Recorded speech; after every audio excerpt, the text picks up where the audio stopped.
So when it comes to interviews, is this like your best location that you've ever done? Yeah, probably. Yeah, I think so. You haven't got your wristband I just took on? it off, yeah. They've not asked. I've always had my key on me, so I was like, if they say something, I'll just show them my key. I know, I feel like I know. But when we're playing cricket and stuff, it's so annoying. I don't even really wear a watch, to be honest. So. Well, no, I hate things around my wrist, so this is driving me nuts. I just think if you've got your key, then they'll just... It just makes me look like, I'm going to a festival or something. Yeah. Hello, well, I thought that we would get to know a few of the Scottish players while I'm over here in Antigua with them. And first off the rank, this morning at least, is Matt Cross.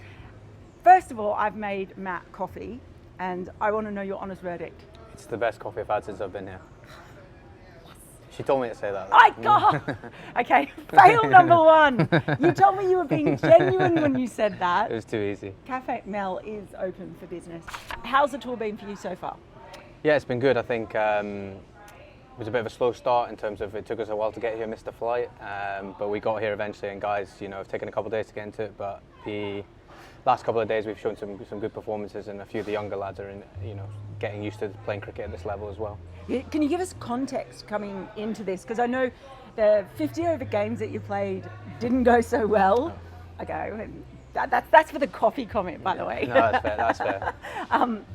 And then you've had some very competitive T20 matches. But is it fair to say that you guys were pretty rusty? Where were you at in terms of playing? Yeah, I think we had a couple of days training, and obviously it took us 2 full days really to get here. And I think we were straight into training and then straight into games. And to be fair to the Leeward Islands, they were pretty on the money. They bowled and fielded well.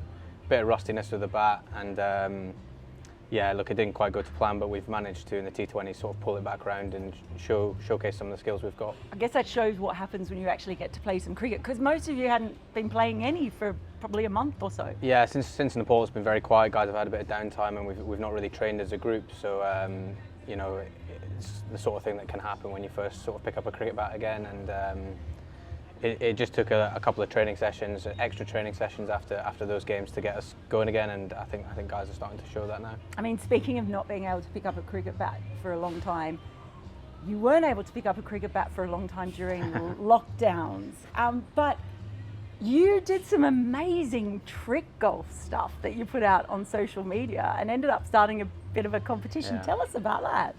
Yeah, look, I think lockdown was tough for everyone, and I was no different. I had my sort of 20 to 30 minute run a day, and that was pretty much all I had scheduled into my day. So watching, I think this was when TikTok kind of started. I was watching other people do things on TikTok, and I thought I might as well give it a go. And before I knew it, put a couple of videos up, and I had people, a lot of nice words were being said, and people were copying trick shots. And funnily enough, Shaun Pollock popped up and started trying to do one better. So we ended up in a bit of a war. It was quite an entertaining war.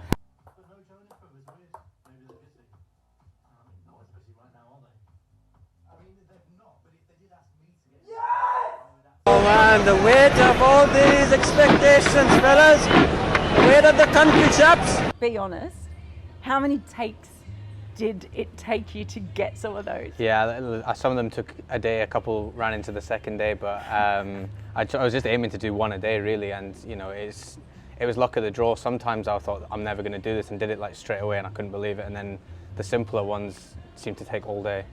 A lot of people obviously commenting thinking they're all fake, but I just don't have the skills of editing to do that, I'm afraid.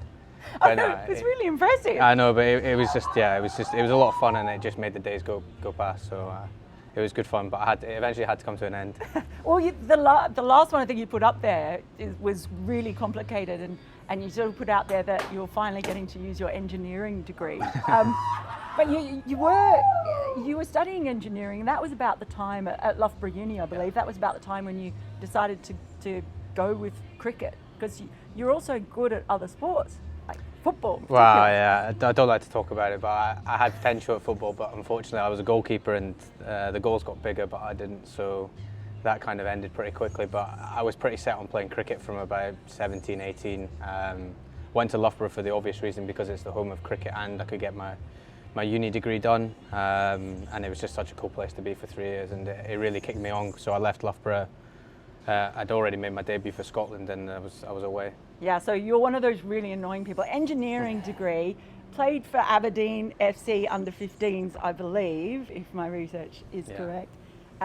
plays international cricket, and also can do trick shots in golf. You are one of those very annoying people who's good at everything, I can tell, particularly keeping too. A lot of people, I think, remember that 2015 leg side stumping of James Taylor. How do you still get people come up to you and talk to you about that a lot? Not really. It does seem to pop up on social media now and again. It was quite funny because I was at Notts at the time that happened, that World Cup game, and he kept telling me that it was a fluke and all this sort of stuff. But I think it was a good bit of bowling from Dave. We've seen him coming, and it was just one of those things that just sort of happened. It was a cool moment for me, and it's a good one to have in the memory bank. And speaking of World Cups, you've got the small matter of a qualifier coming up in Zimbabwe in a couple of months, which is a big part of the reason, the main reason that you're here training.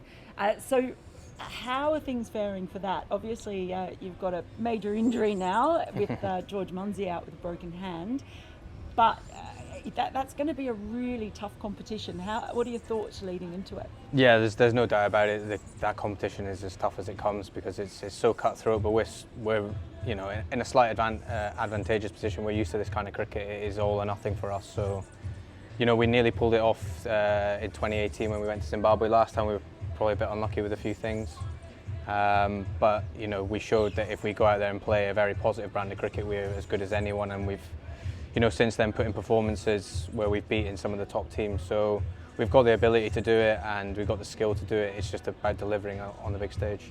Speaking of delivering on the big stage, that win against West Indies last year in Australia was huge. Didn't quite get over the line, which must have been so frustrating. I hate that first week, and I'm so glad it's not going to exist at the next World Cup because I don't know. It just must be like being invited to dinner and then you're made to wait in the lobby while everyone else gets to go in.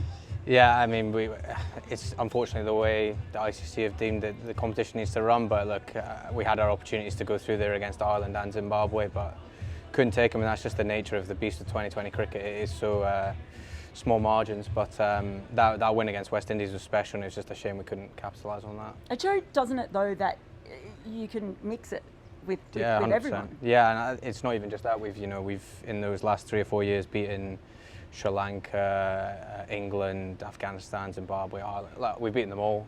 We played against. It's just the opportunities for us as an associate nation are few and far between. We were very close to making that Super League. The goalposts seemed to move a little bit at the last minute with that, and a few washed out games, and suddenly we're in Cricket World League 2, which we've gone on to win, which is what the aim was. But we just got to take whatever opportunities come our way now. Can you give us an idea, though, of how hard it is getting enough cricket?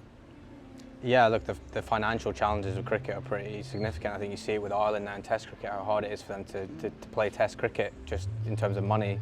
And it's no different for us. The challenges are there, and look, as playing group, all we can do is take the challenges head on, and when they present themselves. And we've done okay. We've probably not shown full potential of late, but in brief moments we've shown what we're capable of. I saw some of what you were capable of with the bat when you were playing in I think the second T20 game the other day. First one was a tie. That was the one you actually got 66 off, I think about 57 balls. Was it? No, say 88. I'm robbing you there. God, I don't want to do that. 88 off 57, and it's a fantastic innings. And the thing that I noticed most about it, I was keeping notes of everywhere, every shot and every part of the ground where you hit a boundary or a six, and I didn't write down the same thing once. They were all completely different shots. My favourite was a hard flat cut shot for six. That one was definitely my favourite. But is that something, that sort of 360 degree hitting, is that something that has always been part of your game, or is it something that you've worked really hard on? I don't think it's always been part of my game, but it's funny you say that because the coach once told me I needed to improve that. So that's good to hear. He'll probably be pretty happy now. No, it was good to be back out. They said the wicket was really good, and it was the type of cricket I think as Scotland players we look forward to. Obviously there are quite a few names who've played for the West Indies, played in IPLs and stuff, and that was quite cool. And I think it's also been good for the younger lads to see where the level is, and it was a really good game of cricket, and probably actually cost us the win by getting out in that second last over. But no, it was the kind of performance where I think we needed that as a team, just to remind ourselves we are quite good as a unit. And yeah, it was a shame to end up tying the game, although I think it's been reported as a one-run loss, but we were pretty convinced we tied. Okay, so I was at the time, so before the last ball, I was up near the scorer, and I asked what it was, and it was 3 to win. 3 to win, 2 to And tie. you we ran got the 2, 2, yeah. and then there was a run out on the third. So I'm sorry, I'm officially calling it a tie. It was definitely a tie. I think both teams left the field accepting it was a tie, but yeah. Yeah, well, it was a tie. I'm not having it any other way. And you're staying on for the Cool and Smooth T20 Explosion. Is that like another great way just for you to get some more miles under the belt, really? Yeah, super excited as well. It seems to be a growing competition, and it's amazing that they've managed to work out this sort of deal where the 7 or 8 of us can stay on and play, and I'm looking forward to joining the Empire Nation. It's such a shame that it's in such an awful location, though, isn't it? I know it's a tough life sometimes being a cricketer, but no, I wouldn't have it any other way. Yeah, well, at least you know now that you can have decent coffee. I can have decent coffee. You can message me and order a coffee anytime. Thank you so much for talking to me. No worries. Matt Cross, good at everything. Very annoying. Okay.